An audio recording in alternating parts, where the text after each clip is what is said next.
Қане балалар, қазақ тілі сабағына қош келдіңдер.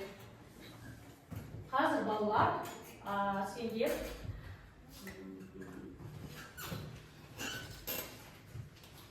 мен алдымен топқа бөліп алайын. Топқа бөліп алу үшін сендер менің қолымдағы картаға қараңдар. Мынаны оқыңдаршы балалар. Бұл қандай сөз? Түбір сөз екен, иә? Ендеше, бірінші топтағы балалар түбір тобы деп аталады. Түбір тобы. Екіншіде балалар мына сөзді оқыңдаршы. Кітаптың. Түбірі қайсысы?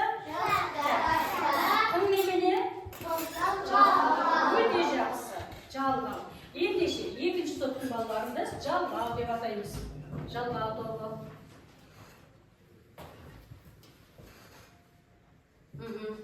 Үшінші, мына сөзді оқыңдар. Түбірі қайсысы? Кітап. Ендеше, хана дегеннен? Өте жақсы. Кітап деген бір ғана кітап. Ал кітапхана деген кітаптар тұратын бөлме. Ең олар кітаптар. Онда үшінші топты біз жұрнақ деп атаймыз. Енді үш топқа бөліндік балалар. Ары қарай біз енді мен сендердің алдарыңа мынандай төс белгілер қойдым. Төс белгі. Медал деп атаймыз ғой. Осы төс белгіде балалар адами құндылықтар жазылған. Осыны өздерің таңдап алыңдар да, өздерің жайларында отырған балалардың мойнына тағып берді. Оқып. Қандай адами құндылықтар жазылған? Ал.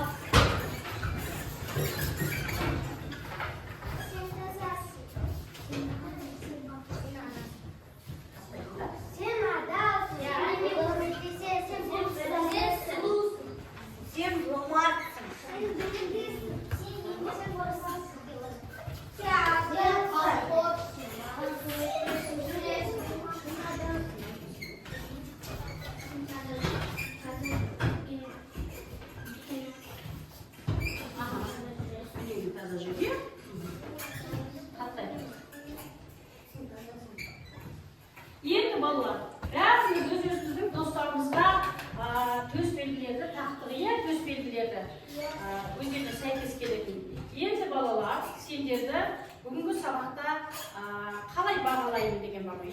Сендер бағалау керек па сендердің білімдерін? Сол үшін мен сендерге сабаққа қатысушыларында мына жерде балалар қараңдар, мынау бағалау парағы. Мына жерде бірінші қатардың балаларда, осыған бағалаулар қойылып отырды. Екінші қатардың балаларына, мына жерде үшінші қатардың балаларының өз-өзінің аттарының тұсына бағалаулары қойылып отырады. Ендеше ол бағалаулар бәрекелді, ойланып, мұқият, қара деген сияқты осы сияқты бағалаулармен бағаланады. Кімде көп бәрекелді, кімде көп деп болса, мысалы, сендердің қолдарында ең соңында мынадай бағалау қорытындысымен, былай бағаның несін қоямыз. Барлық жерге жинақталып отырады да, бағалаулардың осымен қорытындыланады. Бәрімізде бар ма алдымызда? Иә олар? Жақсы. Ендеше, ары қарай. Балалар, біз өткенде қандай сабақтармен таныстық, иә, қазір? Өткен сабақты мен сендерге шолу жасаймын, өткен сабаққа шолу жасау үшін балалар мен сендерге борт-пол платформасы бойынша тексеремін қазір. Так, мына жерге қараңдар. Ендеше біз өткенде сөз, антоним, амоним, синоним деген сабақтармен таныстық, иә? Енді осының сендерге ережесін жаттап келу, ойларына сақтап алу тапсырылған. Ендеше мен қазір әр топтан балалар шақырамын екен айтылған сабаққа мұқият қараймыз. Бірінші топтан Әли келіп. Әли маған сен синоним сөз айтып беріп. Ал. Тілімізде білдіретін мағынасы бір-біріне жақын, бірақ мысалы әр басқа сөздер бар. Мысалы әдемі, көрікті, алыс, шалғай, мұндай сөздерді синоним сөздер деп атайды. Так, синоним сөздің анықтамасын өзіне сәйкестендіре қой. Оқысаңшы, оқи ғой. Оқысаңшы. Ең алдымен неше сөздерді оқимыз балалар, оқимыз. Иә. Оқимыз, балалар, оқымай кетуге болмайды. Иә. Аға, дұрыс па? Жақсы. Екінші қатарда маған алтынай келе ғой. Алтынай. mağan söz degенди айтыңызшы. Сөз аттың сақыны кеткен сарын атауы. Қатты айтамыз. Аха. Ал енді тауып көрсет, анықтамасын. Қайда тұр? Дәл отыра ғой. Қазір тексереміз. Үшінші қатарда маған айтуған келді. Айтуған маған. Амоним деген сөз айтыңызшы. Тұтастауы бірдей білдіретін мағыналар әр басқа сөздер омоним сөздер деп аталады. Ал несін тауып көр, анықтамасын. Аха. Так, енді бізде қай сөз қалды? Антоним. Антонимді кім айтады қандай? Кім бар айтатындай? Ал Айзер айтады. Қатты айтамыз, ә? Қатты айтамыз. Ал. Тілімізде мағынасы қарама-қарсы сөздер кездеседі. Мұндай сөздерді антоним сөздер деп аталады. Ал. Аха. Қане ал жауаптар жібере ғой, тексерейік. Дұрыс па екен балалар? Дұрыс екен. Рахмет. Енді сендер балалар дәптерлеріңе мен сендерге үй тапсырмасына 29-шы жаттығуды бергенмін. 29-шы жаттығуды орындадыңдар ма барлықтары? Орындасаңдар, қазір мен тексеріп шығам. Сендер мына жерден қараңдар. Сендердің тапсырмаларыңның қатесі бар ма дегенді. Жарай ма балалар? Мен өзім аралап тексеріп шығам. Міне, осы ғой, ең осы тапсырма. Түбір мен қосымшаға ажырату керек. Қане, Ерасымда. Қане, Мұсабай. Қане, Алиса. Қане, Айша. Рина, сенсіз бапсың ғой? Рина, толып тұрсыздармыз. Жарай ма? Түбір мен қосымшаға ажыратамыз. Дәптеріңді аша ғой, сен естімай, неге жауап қойырсың? Аша. Аш. Так, дұрыс. Қандай сенді? Аха. Қалдай жалғаулар, е балалар, жұрнақ жоқ. Ешқандай жұрнақ жоқ. Жалғаулар. Өте жақсы. Рахмет балалар. Міне, түбірі, мына жерде маңдайда не? Маңдай, дан, шаңғы, шаңғым, шаңғы түбір, жалғау, қырат, түбір, қырат. Тан деген жалғау екен. Осылай істеңдер ме барлықтар? Жақсы. Ендеше балалар. Рахмет сендерге. Ары қарай. Енді кеше ғана зерттеуіміз түбір және қосымша дегенді. Түбірдің және қосымшаның ережесін кім айтып кетті маған? Ал Муслим тұрып айтар ғой. Қосымша жеке тұрғанда ешбір мағына бере алмайды. Аха, түбірдің кім айтып кетті? Ал айтуған айтам. Сөздің одан әрі бөлінбейтін. Айтам. Бөлінбейтін мағыналар. Аха. Бөлінбейтін. Иә. Түбір немесе түбір сөздер. Иә. Қосымша жеке тұрып мағына бере ала ма балалар? Жоқ, бере алмайды. Өте жақсы. Енді сендер түбір сөзді саусақтармен көрсетпеңдерші, қалай белгілейміз? Былай ма? Осылай, е? Ал енді қосымшаны қалай белгілейміз? Қосымшаны көрсетіңдерші маған? Былай, е? Былай төртінші тұр, е? Осылай. Енді жұрнақты қалай белгілейміз? Жұрнақты үш бұрышпен белгілейміз, е? Міне, көрініп тұр. Жақсы, рахмет. Ендеше қазір бірден қайталап өтейік, бәріміз қарап отырайық. Мына жерде. Қайталай. Түбір мен қосымша.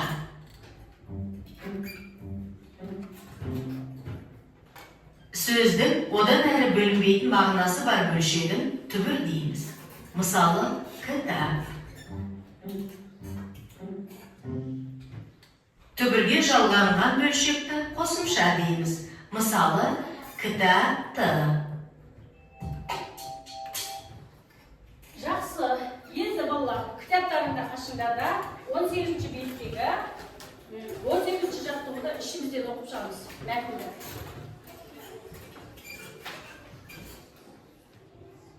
Болған балалар, қолымызды көтере қоямыз қазір. Оқып болып қойдыр ма? Аха, жақсы. Ендеше бір бала автор боламыз, бір бала Самат, біреуіміз Марат боламыз. сабақтар бар. Сен Самат бола ғой, Муслим, Нұртілек, сен Марат бола ғой. Ал бастаймыз. Қатты оқы. Балалар суға түсуге келді. Самат оқы. Ол көлге түсеміз деді Самат. Жоқ, бұл көл емес, көлшік, деді Марат. Аха. Балалар қайда келді балалар? Көлшікке. Суға түсуге келді, иә? Олар. Самат не деп айтты? Көлге түсем деді. Ал Марат не деп айтты балалар? Ол көлшік деп атады, иә? Балалар, қалай ойлайсыңдар? Не үшін Самат пен Марат екеуі көл мен көлшік деген сөзге таласып қалды? Екеуінің мағынасы екі түрлі ма? Неге екі түрлі? Көл дегеніміз балалар қандай? Ал көлшік деген не? Ол қайдан пайда болады көлшіктен? Қардың суынан пайда болады, иә? Сонда балалар, қараңдаршы. Көлшікке жалғызсыз суға барған кезде үлкендерсіз баруға болмайды. Өздерің балалар баруға болмайды. Өте қауіпті.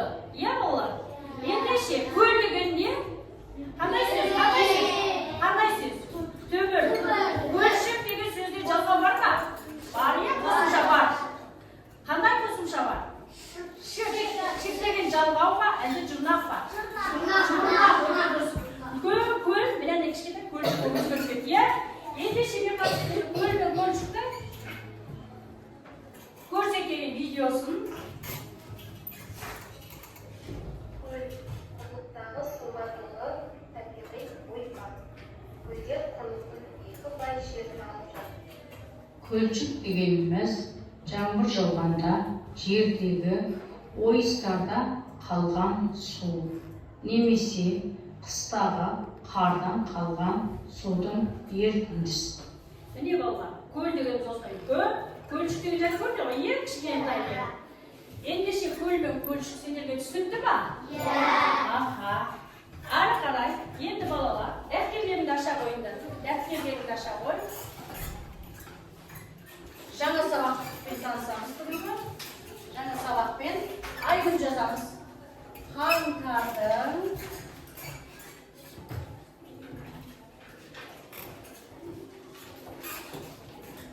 Қаңтардың нешесі? 22-сі. Сәрсенбі. Дұрыс айтасыздар. Аптаның сәрсенбі күні. Сәрсенбі. Сынып жұмысы. Сынып жұмысы. Түбір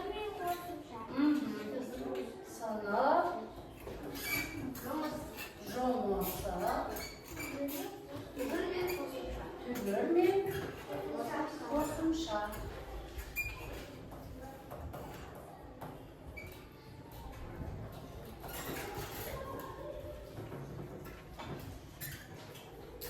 Енді балалар, дәптерлеріңе бір кішкене көркем жазып жазайық. Мынау қандай дәп? З қандай дыбыс? Дауыссыз. Ұяң ба, үнді ма, әлде қатаң ба? Ұя. Ал тез жазып шығарыңдар, тез. Бір жолға З әрбірін үлкенін жазып шығамыз. Қайтып кішкентайын жазып шығамыз.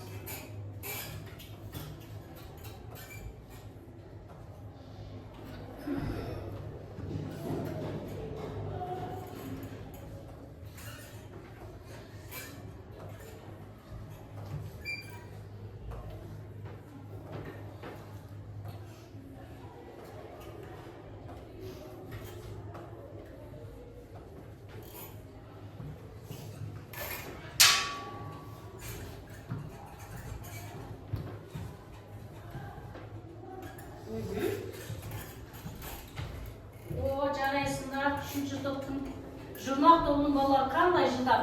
Уже жазып қойып балалар, иә? Қандай тез жазады.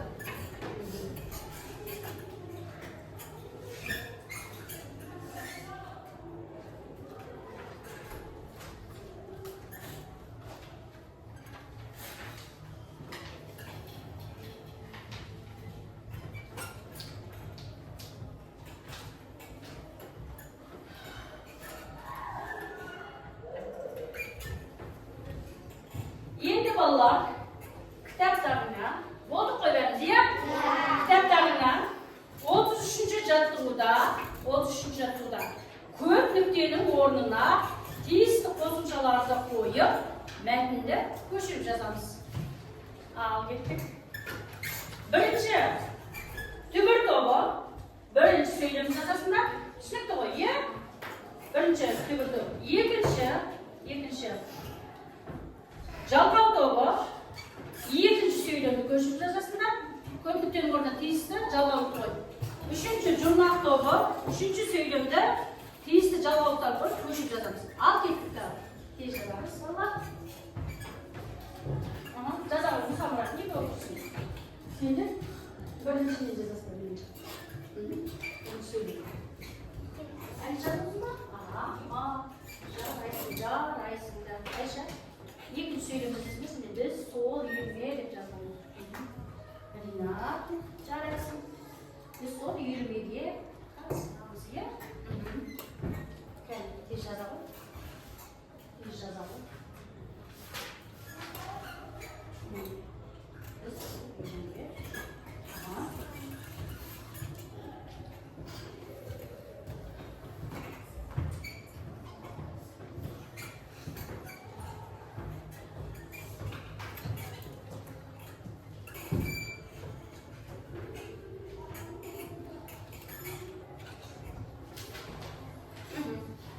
Үйірме, сіз кішкене емес қойда Г деп келіс жағыңыз алады. Тасымалдағанда. Дұрыс. Қане.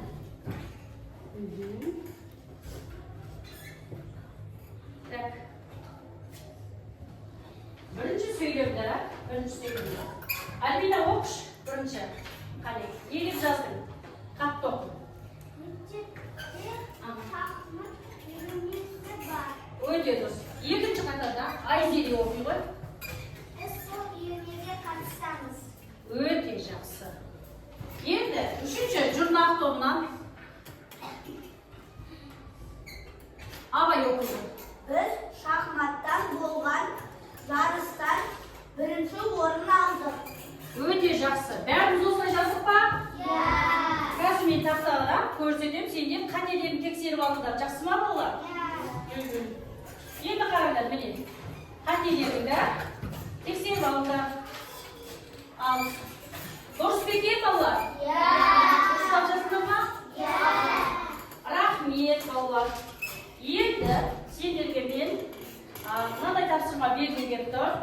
34-ші жаттығуды сендерге алдарыңа мынандай қағаз тұр ма, балалар? Карта тұр ма сендердің алдарыңа? Енді қараңдар, мына жердегі қызыл қоржында қазір көрсетемін. Дайындап алыңдар. Міне, осы қызыл қоржынның, балалар, қызыл қоржында ненің суреті тұр, балалар? Қыз қуу. Спорттың қай түрі екен? Қыз қуу, иә, қазақтың ұлттық спортының түрі. Ал енді екінші сары қоржында теңге ілу. О да қазақ спортының бір түрі, иә, балалар? Енді, балалар, мынаның артында асық бар. Асықтар бар, мына ішінде. Асықтар бар, мынадай асықтар бар. Енді осы асықтарға, балалар, түбір сөз және жалғаулықтар жазылған. Жарай ма?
қате бар, е? Нұртеубек кімде? Исмайылда қате бар, е? Д деген балалар жағы. Не ғой? Қосымша, е? Қосымша. Алтынайда қате бар ма? Жоқ, екен, дұрыс екен. Алтынайда дұрыс екен. Дұрыс екен.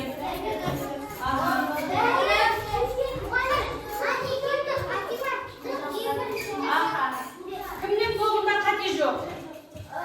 Кімнің жұмында қате жоқ? Алтынайда қате жоқ. Кім екен? Бәрі келді. Бәрі келді. Кімдер? Абай сенде қате болды ма, жоқ па? Болған жоқ. Сенде қате болды ма?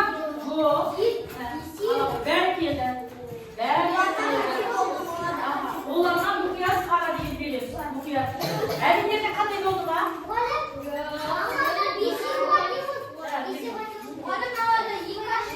Жақсы. Онда мұқият қарайсыздар. Мұқият қараймыз. Мұқият қараймыз. Мұқият қараймыз. Мұқият қараймыз. Я? Сен екеуіңде қателіктер болды ма? Мұқият болған, е? Ойлану керек. Жақсы ма? Енді. Қарай балалар. Бәріміз тақта қараймыз. Тақтаға. Тақта қараймыз. Тақта қараймыз. Bir de siyah olarak şaşar koy.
Birinci toptan Erasıl.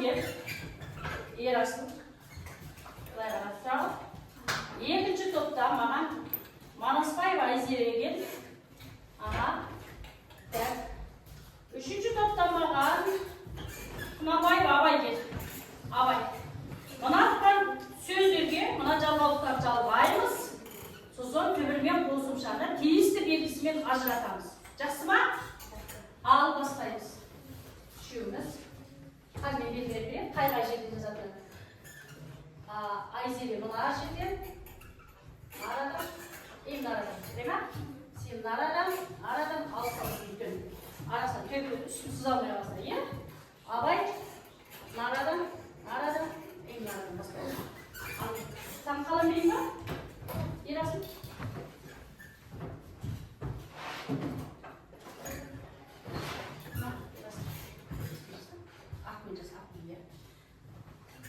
Басқамыз қарап отырыңдар. Қате жіберіп қою мүмкін. Әркім өз түрінің оқушысына қарап отырсын.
Жаңа Айзере.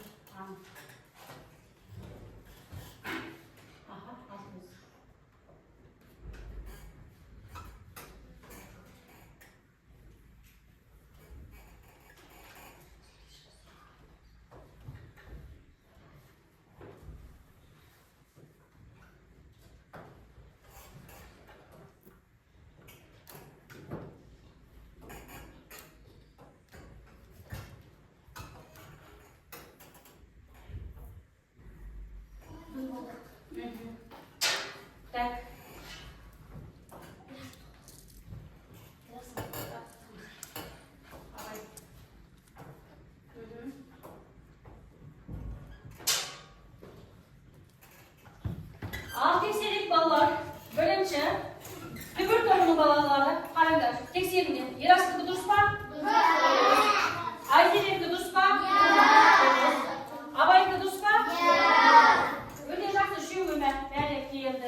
жазып берем.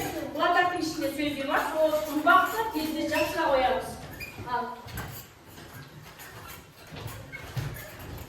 Топпен жұмыс бұл, топпен жұмыс балалар, топпен. Иә. Ал. Тез-тез қойдық балалар, уақыт жетпей қалады.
Мына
бөлмей қаламыз.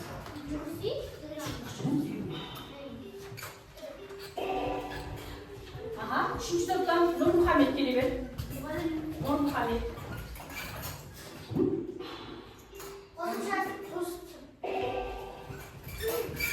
Аха, келе бер мына жақтан. Ташайып келе бер. Ташайып қош уақыт. Аха. Екінші топтан Исмайыл кел. Исмайыл.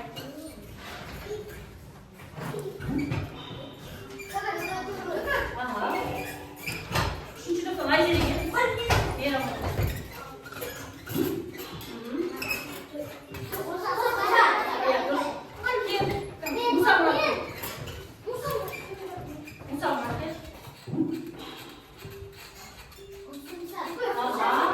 Екінші топтан Айша кел.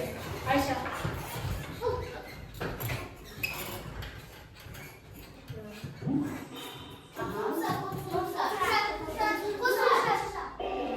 Үшінші топтан Әлше кел.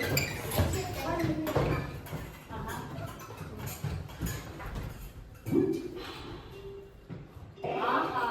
Өте жақсы. Жақсы болады. Енді балалар, сендер бүгін біз қандай сабақпен таныстық? Түбір мен қосымшасы бар, енді тапсырмалар келсе, сендер бәрін орындай аласыңдар ма? Түсіндіңдер ме? Иә. Ендеше қазір мен сендерге қалған енді бір екі-үш өтугенде қалды. Біз барлық орындадық, негізінен міне. Бәрі дұрыс екен, мен енді аяғына дейін орындап қоя қойдым. Өйткені сендер түсінесіңдер, барлық қосымшасы бар, түбір сөздердің барлығын түсінгендер. Енді балалар сендер үй тапсырмасын жазып алыңдар. Үй тапсырмасына күнделіктерін шығарады. Күнделіктерін шығарады. Барын шығарды ма? Бейсенбі күнге жазамыз. Бейсенбі күнге қазақ тілінен бейсенбі күнге қазақ тілінен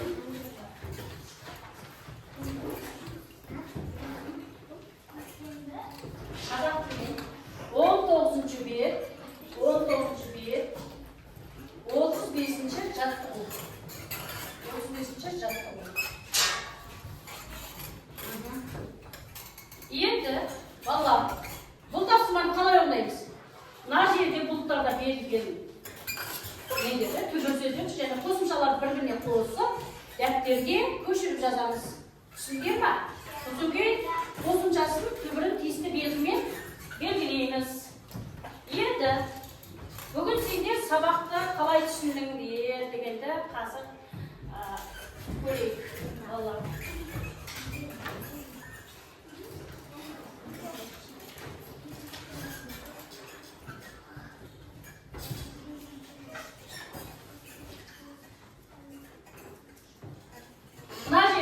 Сабақтағы рефлексия. Қараңдар. Сабақтан үйренген үш мәліметтің болса, мына жерге жазсыңдар. Жақсы ма? Ал сабақтан ұнаған екі мәліметтің ішіне жазсыңдар. Сабақтан туындаған сұрақ болса, мына жерге жазсыңдар. Түспей қалған нелерден. Енді сендерге не деген? Ал сендер өз-өздеріңнен білдіріп.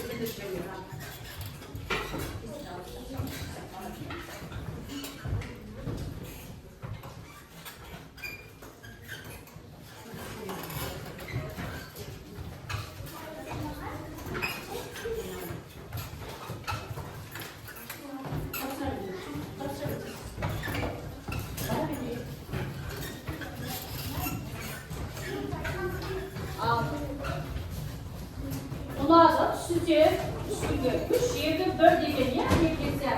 Сендерге үш ұнады ма, екі ұнады ма, бір ұнады ма? Қайсы?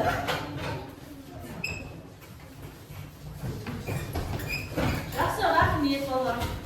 Ал енді балалар, қорытындылау кезеңіне жеттік. Бүгінгі сабаққа сендер қалай қатысыңдар, қандай бағалыңдар, кімде бар екен, қанша, ойланып көріп қаншалды екен, мұқият тыңда деген қандай қазір санап жіберейік. Муслимнан бастайын, жаңағы түбір тобындағы. Муслимда екі бәрекелісі бар екен. Муслим бүгін сабаққа жақсы қатысты. Әнжеге қазір жапсырып қойып олар. Сенде содан қазір қарап кімде қанша не бар өз көздерімен көресіңдер, иә? Қаншайым кішкене ойланып көріп сабаққа тағы жақсылап дайындалып қойды. Солай ма қаншайым? Мұқият қарап қойды сабаққа. Ал және екінші жалғау тобындағы Манаспаева бұл Айзереге 3 бүрек бәрекелді алған екен. Айзере жарайсың. Рахмет. Күнде сабаққа осылай жақсы дайындықпен қатысып отыру керек. Манаспаева Айзере 3 жүйе бар, е балалармен. Қарап отырыңдар, күнде қанша бар, сенде санап отыру керек. Ал Ринат, сен сабаққа дайындалып, мұқият еткен, ойланып көрген алыпсың, сен бір ретіне ойланып, балаларда қалыспай достарыңнан дайындалып көрген. Жақсы ма, Ринат? Енді міне үшінші қатардағы жұрнақ тобының балаларында Нұрмұхаметте бір бәрекелді, бір мұқият тыңда деген бар екен Нұрмұхаметте.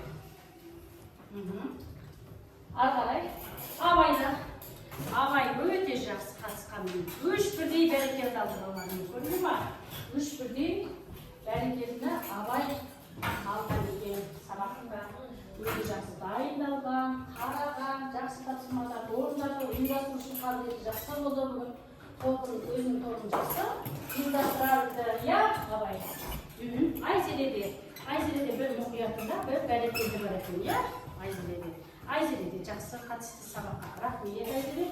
Бұдан да жақсы қатысамыз. Жақсы ма, Айзере? Балалар, бүгін сабаққа сендер жақсы қатыстыңдар. Рахмет.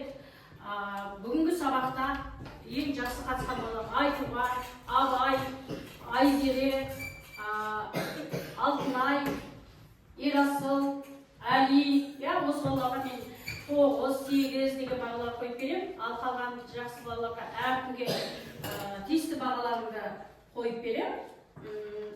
Және кімге Әлішеге 7, Айшаға 6, көп қатыспадым. Мына жерде Муслимға 9 қойып берем, өте жақсы қатысты. Қаншайымға 7. Бүгінгі сабақ осымен балалар аяқталды.